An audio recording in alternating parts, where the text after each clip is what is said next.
최근 서울 집값이 다시 오름세를 보이자 정부가 긴급 대책을 내놨습니다. 의심스러운 자금 출처는 낱낱이 조사하고 갭 투자를 억제하기 위해서 대출도 더 강하게 규제할 계획입니다.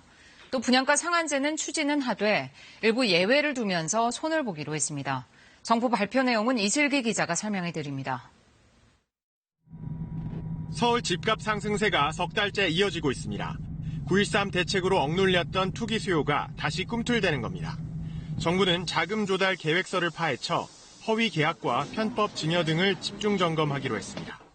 서울 강남구의 30억 원짜리 아파트를 전부 차입금으로 구입한 30대, 36억 원짜리 서초구 아파트를 3억 2천만 원만 들여 구입한 40대 등 지난 2달간 1,200건의 이상 거래 의심 사례를 적발했습니다. 강남 4구와 마포, 용산, 성동 등 최근 집값이 들썩인 곳이 집중 조사 대상입니다. 불법 행위, 이상거래 등 시장 교란 행위에 대해 관계기관의 긴밀한 협력을 통해 단호히 대처해 나갈 계획입니다.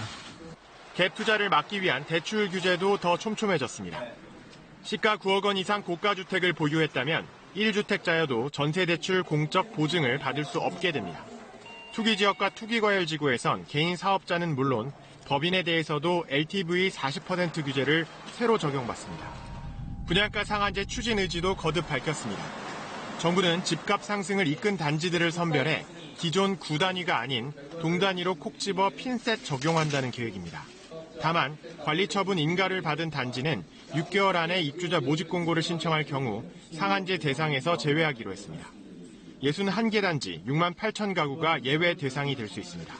서울을 비롯한 주택시장에 있어서의 수급 여건을 개선하는 데도 큰 도움이 될 거다 이렇게 보고 있습니다. 반발 여론을 감안해 한발 후퇴한 정책을 내놓은 데 대해 시장에서는 혼선을 우려하는 목소리가 나옵니다. 정부 정책은 신뢰도가 굉장히 중요한데요. 이렇게 지금 2달도 안 돼서 정부가 정책을 바꾸잖아요. 시장에 굉장히 잘못된 시그널을 줄 수가 있어요. 분양가 상한제 시행 시기에 대해 정부는 시장 상황을 보면서 부처 간 협의하겠다고 여지를 남겼습니다. KBS 뉴스 이슬기입니다.